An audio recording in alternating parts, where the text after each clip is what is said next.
You've probably assumed that in a real emergency, instinct will take over and you'll know what to do, but survival doesn't actually work like that.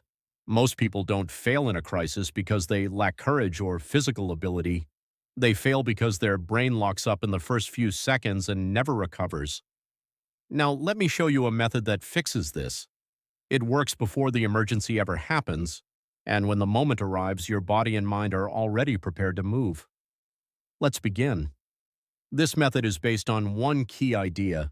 In a crisis, your brain doesn't think, it reacts.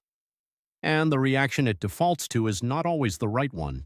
When your brain perceives a sudden threat, a small structure called the amygdala fires an alarm signal before your conscious mind even registers what's happening.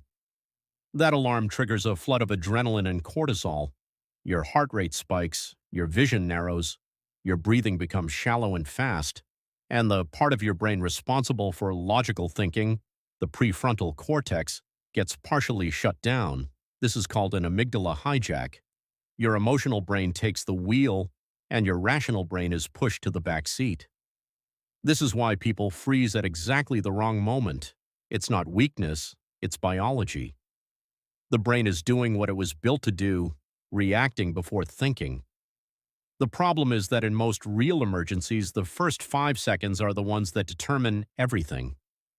What you do in that window either opens your options or closes them. The solution is not to fight your biology, it's to work with it by training your responses before the threat arrives. The method has two parts. The first part is breath control. The second is pre-decision. Let's start with breath control because nothing else works until you handle this. When adrenaline hits, your breathing speeds up automatically. Shallow, rapid breaths keep your sympathetic nervous system activated. They keep the alarm running. You stay in panic mode, unable to think clearly. The way out is to breathe deliberately. The technique used by Navy SEALs is called box breathing. It's simple.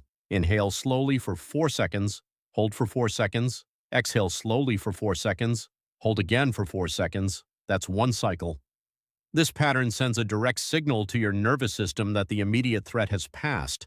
Cortisol begins to drop, your heart rate slows, the prefrontal cortex comes back online. You can think again, not perfectly, not calmly, but well enough to act with intention instead of panic. You don't need to complete 10 cycles. Even 1 or 2 slows the cascade enough to make a difference. The critical point is this: the breath has to come first, before you assess, before you move, before you decide anything. 2 cycles of box breathing take roughly 30 seconds. That investment can be the difference between a clear next action and a catastrophic mistake. Now, let's talk about the second part, pre-decision. Most people believe that good decisions under pressure come from staying calm in the moment, but that's backwards. The calm is built before the moment arrives. The decision is made before the emergency happens. This is what separates trained soldiers, first responders, and experienced survival experts from everyone else. They have already mentally rehearsed the most likely scenarios. When a crisis occurs, they don't need to generate a response from scratch. They recognize the situation as one they've already processed, and they execute a pre-existing plan. You can do this too.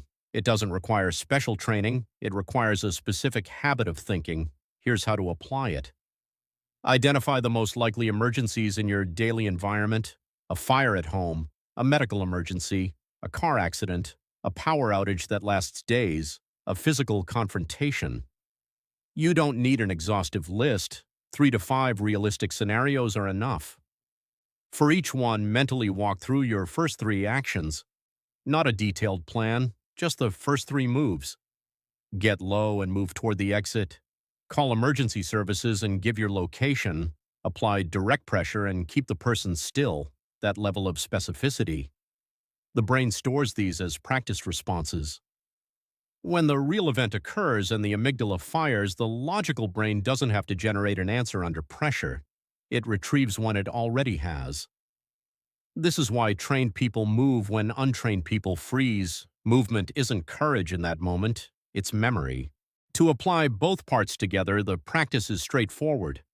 Once a week, take 5 minutes, pick one scenario, visualize it in real detail. Where are you? What happens first? Then breathe through it using box breathing while you visualize. This trains your nervous system to associate the breath with the response. Over time, the breath becomes the trigger. One or two cycles of controlled breathing and the pre-rehearsed actions become available.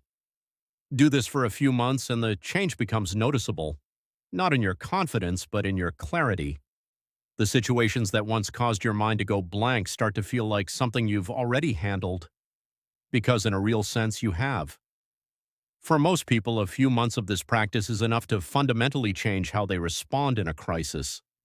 And unlike physical skills that require constant maintenance, mental rehearsal compounds. Each scenario you walk through makes the pattern stronger. The more you train it in safety, the more available it becomes under pressure. The goal is not to become fearless. Fear is useful. It sharpens your senses and prepares your body for effort. The goal is to make sure fear doesn't own the first 5 seconds, because those 5 seconds are where survival is decided.